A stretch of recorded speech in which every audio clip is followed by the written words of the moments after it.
일본의 한국, 중국에 대한 국민 감정에 대해 살펴보겠습니다. 일본인의 외국을 바라보는 시각과 친소관계는 역사적 경험, 지정학적 위치, 경제적 이해관계, 교육 및 언론 보도 등 여러 요소에 의해 형성됩니다. 일본은 고립된 섬나라로서 외부와 내부를 나눈다는 의식이 강하고 자국 문화에 대한 자부심과 독자성을 강조하며 타국의 문화를 자기 시각에서 판단하려는 경향이 있습니다. 외국에 대한 인식은 뉴스, 드라마, 예능 등을 통한 간접 경험에 크게 의존했습니다. 일본은 제2차 대전 이후 줄곧 미국에 대해서는 동경과 의존, 중국에 대해서는 경계와 경쟁, 한국에 대해서는 유사성과 갈등이라는 혼합된 감정을 보였으며 아세안과 유럽 국가들에 대해서는 문화적 호기심과 실용적 관심이 혼재합니다. 특히 한국, 중국과는 식민지 지배, 침략 전쟁을 겪으면서 두 나라를 바라보는 시각에 큰 변화를 보였습니다. 그동안 일본인의 한국에 대한 감정은 혐한과 친한이라는 두 가지 상반된 정서가 공존하며 혐한 정치인과 사회단체의 활동이 압도하는 듯 했으나 최근에는 친한 정서가 눈에 띄게 증가하는 추세를 보이고 있습니다. 이는 복합적인 요인에 기인합니다. 일본의 혐한 정서는 주로 역사 문제와 관련된 인식 차이, 언론의 영향, 그리고 일부 우익 세력의 활동에서 비롯된 것입니다.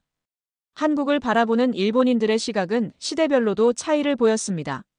일제강점기에는 지배자로서 우월감에 젖어 조선과 조선인을 멸시했고 패전 직후 1965년 국교 정상화가 이루어질 때까지도 그들은 한국을 가난하고 혼란스러운 나라라며 경멸하고 불신하는 태도를 보였습니다. 국교 정상화 이후 1990년까지는 관광 또는 사업 목적으로 한국 진출이 늘어나고 경제협력이 시작되었음에도 아직 개발도상국으로 인식하면서 무관심한 태도를 보였습니다. 1990년대에는 한국의 경제성장과 민주화에 주목하면서도 역사 갈등이 표면화되자 한국에 대한 부정적 인식이 확산되었습니다. 한편 이 당시부터 문화개방 논의가 시작되면서 우호적 관심도 증가합니다. 2000년대에 들어와서는 겨울연가를 시작으로 한국 드라마와 영화, 음식 문화가 확산되는 등 한류의 1차 붐이 형성되면서 중장년 여성 중심으로 한국에 대한 호감도가 증가합니다.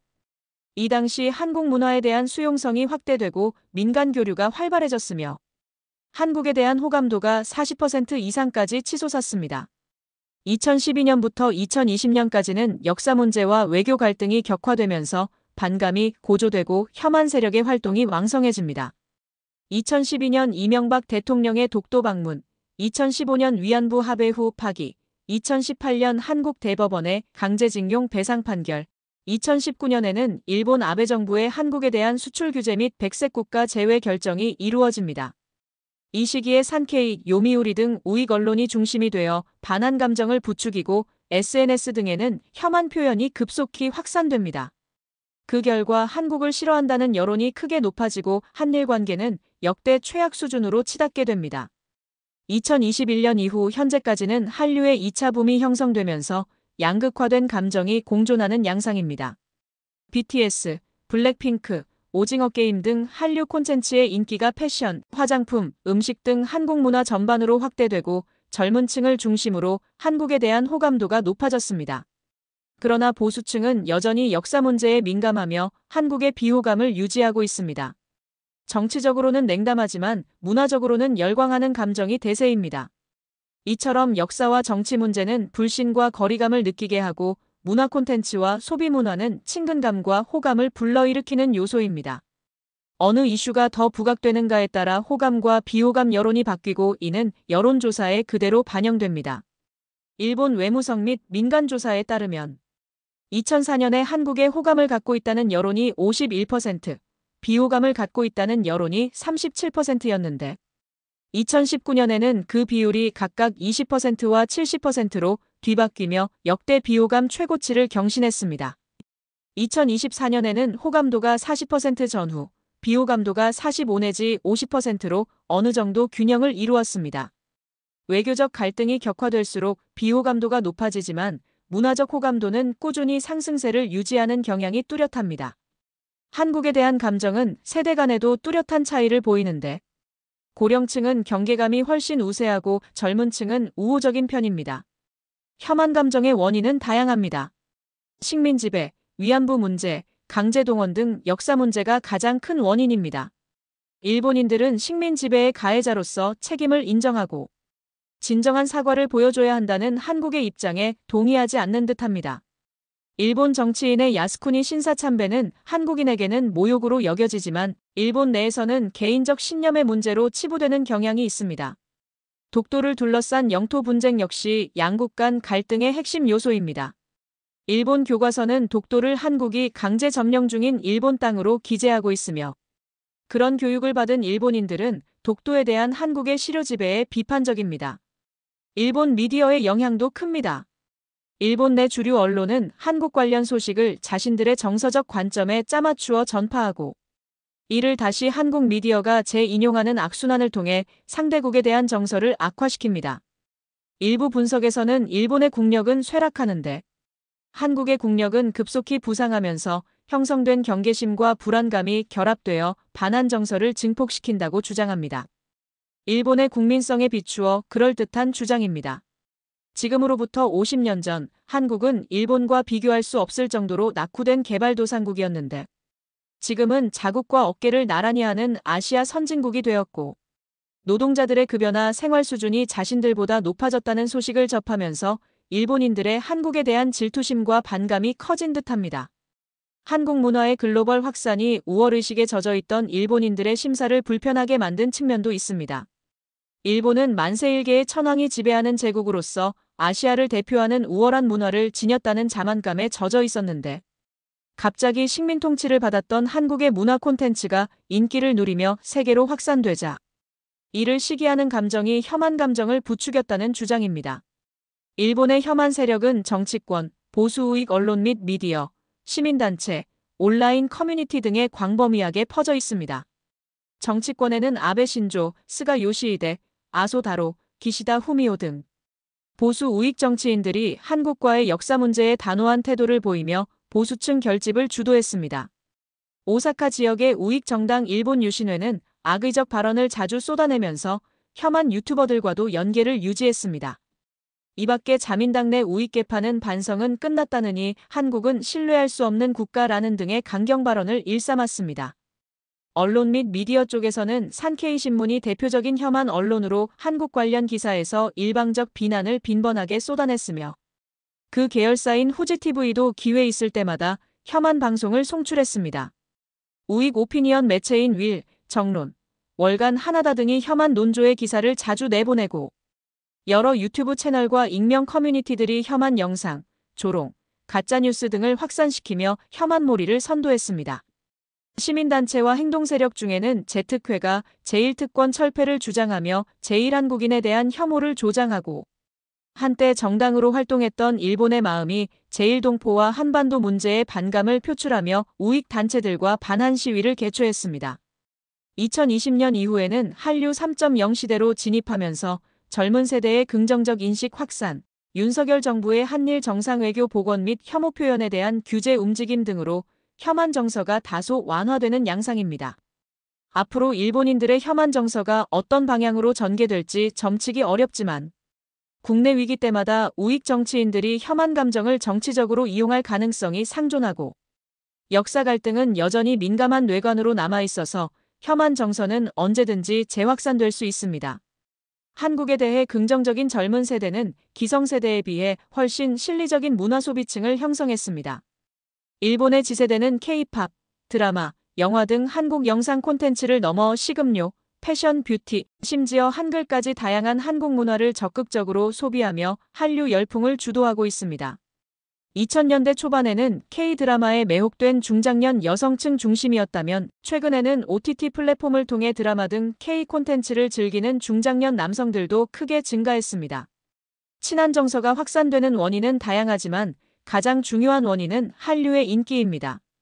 겨울연가로 시작된 한류의 인기는 드라마에서 K-팝, 영화 등으로 확산되며 일본의 주류 문화로 깊숙이 자리 잡았습니다. BTS, 영화 기생충, 드라마 오징어 게임 등이 일본에서 큰 성공을 거두며 한국에 대한 긍정적인 이미지가 확산되었습니다. K-팝 아이돌의 패션, 한국 화장품, 길거리 음식 등도 한국에 대한 호기심과 친근감을 높인 요인입니다. 넷플릭스 등 OTT 플랫폼의 보급으로 과거 신문과 방송에만 의존했던 연령층도 이제는 다양한 매체를 통해 쉽게 한류 콘텐츠에 접근할 수 있게 되면서 친한 감정이 확산될 수 있었습니다. 한국 윤석열 정부의 대일 관계 개선 노력과 일본 기시다 정부의 호응으로 양국 관계가 개선되면서 국민 감정에도 긍정적인 영향을 미쳤습니다. 그러나 윤석열 정부가 중도 하차하고 반일, 친중 색채가 농후한 이재명 정부가 들어서면서 앞으로 한일 관계가 어떻게 변할지, 일본인들의 한국에 대한 인식이 어떻게 전개될지 불확실한 상황입니다. 지리적 근접성과 문화적 유사성도 친한 감정 확산에 기여하고 있습니다. 가까우니까 방문하기 쉽고 문화가 비슷하니 한국의 문화 콘텐츠에 대한 이해와 수용이 용이하다는 장점이 있습니다. 예전에는 관광 목적 또는 음식 맛을 찾아 한국을 방문하는 일본인들이 대부분이었지만 지금은 한국에서 취업하거나 정착하려는 젊은이들도 늘어나고 있습니다. 한류에 열광하는 젊은 세대 외에도 한국에 긍정적 감정을 지닌 세력들이 정치, 경제, 언론, 시민사회, 문화계 등 여러 분야에 존재하지만 이들은 우익 세력의 혐한 담론에 묻혀 그 목소리가 약합니다. 일본 내 대표적인 친한 세력으로 정치권에서는 입헌민주당 내 일부 의원, 공명당, 자민당 내 일부 의원들이 있습니다. 입헌민주당의 오카다 가스야, 에다노 유키오 전 대표 등은 위안부와 강제징용 문제에 대해 도의적 책임을 언급하며 한일 관계 개선 필요성을 주장했고, 공명당은 평화주의 정당으로서 민간 교류와 문화 교류 확대를 주장하며 제1한국인의 권익을 존중하는 입장입니다. 이란 의원연맹은 자민당과 야당까지 포괄하는 초당적 교류 조직으로 한일 의원 교류, 청소년 문화 교류 사업을 주도한 바 있으며 하토야마 유키오 전 총리는 과거 반성, 한일화해가 동아시아 평화의 초석이라는 노선을 고수하면서 한국 위안부 사죄 활동에도 참여했습니다. 경제계와 산업계는 친한 성향이 강한 편입니다. 게이단레는 한국이 주요 무역 투자 파트너국이라며 불필요한 정치적 갈등을 자제할 것을 촉구하곤 합니다. 한일경제협회는 현직 대기업 인사 중심의 조직으로 기술협력, 에너지협력, 청년인재 교류 등을 추진해왔습니다.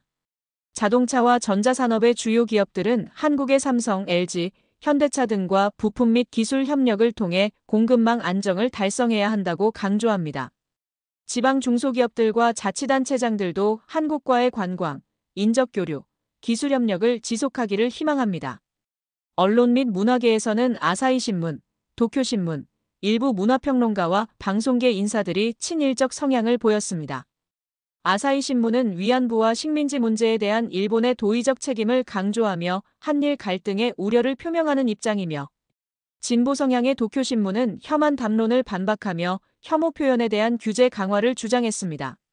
이 밖에 일부 문화평론가와 방송계 종사자들은 한일 간 학문적 교류를 주장하거나 제1한국인과 위안부 문제를 조명하는 프로그램을 제작하였고 예능계 종사자들은 한류의 수용 및 한일 협력 프로젝트를 기획하는 활동을 전개했습니다.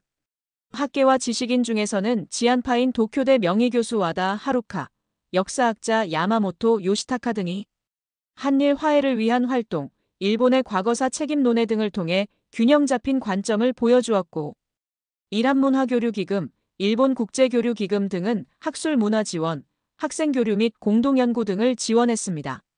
시민단체 중에서는 한일시민포럼, 제1한국인 인권단체 연합, 한일역사공동연구회 등이 일본의 과거사 책임, 제1한국인 차별철폐, 역사교과서, 공동연구 등에 관한 논의를 전개했습니다. 다음, 일본인의 대중국 정서에 대해 살펴보겠습니다. 일본인의 중국에 대한 국민 감정 역시 복잡하고 변화무쌍하며 가깝지만 신뢰할 수 없는 나라라는 인식이 오랫동안 유지되었습니다.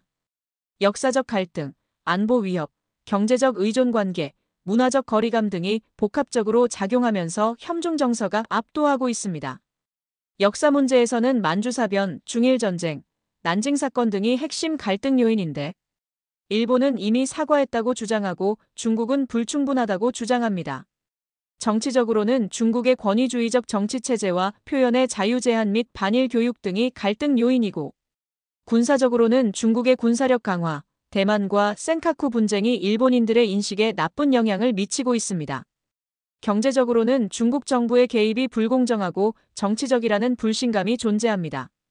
문화적으로도 거리감이 크며 무례하고 시끄럽다는 부정적 이미지가 강합니다. 경제적으로는 무시하지 못하면서도 가치관과 행동 양식은 받아들이기 어렵다는 인식이 지배합니다. 일본인들의 대중국 감정 역시 시대별로 변화를 보였습니다. 1972년 일본과 중국이 국교를 정상화한 이후 1989년까지 전반적으로 우호적 관계를 유지했고 중국을 이웃의 개도국 정도로 인식했습니다. 이 시기에 중국에 대한 원조, 기술 지원, 민간 교류가 활발했으며 1978년에 체결된 평화우호조약이 계기가 되었습니다. 1989년부터 2005년까지는 천안문 사태로 인권 문제가 부각되면서 일본에서는 충격과 실망감이 팽배하고 중국의 급속한 군사력 증강에 대한 우려가 확산되었습니다. 2000년대 초반 고이즈미 총리의 야스쿠니 신사 참배는 중국 내 반일 시위를 격화시켰습니다. 이때부터 일본인들은 중국을 거대하고 위험한 나라로 인식하기 시작했고 여론조사에서도 중국을 신뢰하지 않는다는 응답이 60% 이상 지속되었습니다. 2000년대 후반에는 일본 기업의 중국 투자와 교류가 급증하는 등 경제적으로 밀착하면서도 국민 감정은 냉각된 상태를 유지했습니다. 이 시기에 중국에서 반일 시위가 재발하고 교과서 논쟁, 센카쿠 열도 충돌이 발생하면서 일본에서는 차이나 리스크라는 용어가 본격적으로 유통됩니다. 2010년대에는 현중 정서가 고착화됩니다. 2010년 센카쿠에서 중국어선 충돌 사건이 발생하고 2012년 일본 정부가 센카쿠 국유화를 발표하면서 중국 전역에서는 대규모 반일 폭동이 발생합니다. 일본의 여론조사에서도 중국을 신뢰할 수 없다는 응답이 80%를 상회하는 등 한국보다 높은 비호감도를 표출합니다. 2020년 이후에는 강한 경계감과 거리감이 지배하는 가운데 문화교류도 이루어지고 있습니다. 코로나19 이후 중국 책임론이 부상하면서 일본에서 중국에 대한 감정이 악화되고 대만과 남중국해 긴장이 고조되면서 군사적 위협 이미지가 강화되었습니다. 여론조사 수치를 보면 2000년대에는 중국에 대한 호감도가 40% 내외 비호감도가 40 내지 60%였으나 2010년대 이후에는 호감도가 20% 미만, 비호감도는 지속적으로 80% 내외를 기록하였습니다. 중국에 대한 비호감도는 일본인들이 외국에 대해 느끼는 감정 중 최고치를 나타내며 한국보다 비호감도가 높은 유일한 나라입니다. 한국에 대한 감정은 문화적으로는 호감도가 높고 정치적으로는 냉담한 반응을 보이지만 중국에 대해서는 정치, 경제, 문화적으로 모두 거리감과 경계심이 강합니다. 현중 정서의 주요 원인은 역사 문제와 영토 분쟁, 인권 문제 등입니다. 중일 전쟁 당시 일본의 침략과 만행, 그리고 이에 대한 중국의 지속적인 사과 및 반성 요구에 대해 일본에서는 이미 사과했다는 인식이나 과도한 요구라는 인식이 존재하며 갈등의 원인이 되었습니다. 일본이 실효적으로 지배하고 있는 센카쿠 열도에 대한 중국의 끊임없는 영유권 주장은 일본인들의 반중 감정을 직접적으로 자극합니다.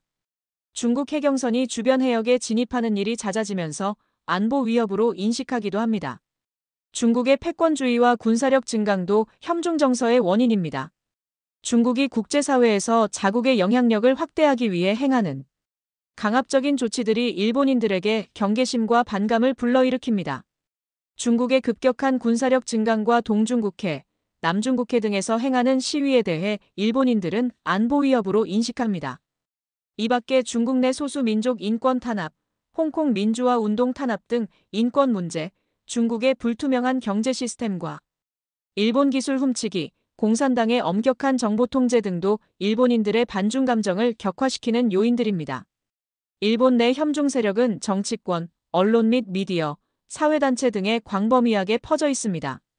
정치권에서는 자민당 우익계파, 일본 유신회, 일본회의 계열 등이 반중 활동을 주도하고 있습니다. 언론 및 미디어에서는 산케이 신문, 일부 주간지, 유튜브 온라인 방송들이 반중 정서를 확산시키거나 중국 정치체제나 관광객을 조롱하는 방송이나 기사를 유포하고 있습니다. 이 밖에 극우 성향의 정치 사회단체들이 반중 시위 등을 주도하는데 현중 세력의 면면을 보면 대부분 혐한 활동을 주도하는 세력들임을 알 수 있습니다. 한편 일본 내에는 현중 세력에 비해 미미하지만 경제적 필요성이나 문화적 교류를 통해 일부 긍정적인 인식이 형성되어 있습니다. 일본 기업들에게 중국은 여전히 중요한 시장이자 생산 기지이기 때문에 경제 협력의 필요성을 강조하는 목소리가 큽니다. 중국의 역사 드라마나 일부 대중문화 콘텐츠에 대해 관심을 보이는 사람들 중에서도 중국에 대해 긍정적으로 바라보는 시각이 존재하는 것 같습니다. 친중 또는 중국에 대한 호감의 원인으로는 경제적 이유, 관광 교류, 지리적 근접성과 문화적 유사성 등을 들 수 있습니다. 중국은 일본에게 중요한 수출 시장이자 수입국입니다. 양국 간의 활발한 교역은 일본 경제에 큰 영향을 미치므로 경제계에서는 안정적인 대중국 관계 유지를 중요하게 생각합니다. 코로나19 이전에는 많은 중국인 관광객이 일본을 방문하며 일본 경제에 기여했습니다. 관광객 유치를 통해 중국인에 대한 긍정적인 인상을 형성하는 경우도 있습니다. 일본은 중국과 지리적으로 가깝고 한자를 공유하는 등 문화적 유사성 때문에 친중 성향을 보이는 계층이 존재하고 이들을 중심으로 이루어지는 문화적 교류가 중국에 대한 긍정적 인식에 영향을 미치기도 합니다. 일본 내 친중 세력은 대부분 친한 세력과 중복됩니다.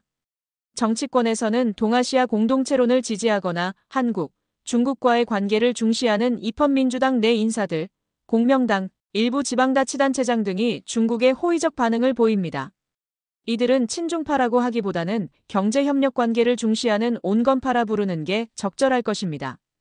경제계에서는 K달렌, 중일친선협회, 중국의 생산기지를 보유한 도요타, 파나소닉, 미쓰비시 등 대기업들이 중국과의 관계 개선을 주장합니다.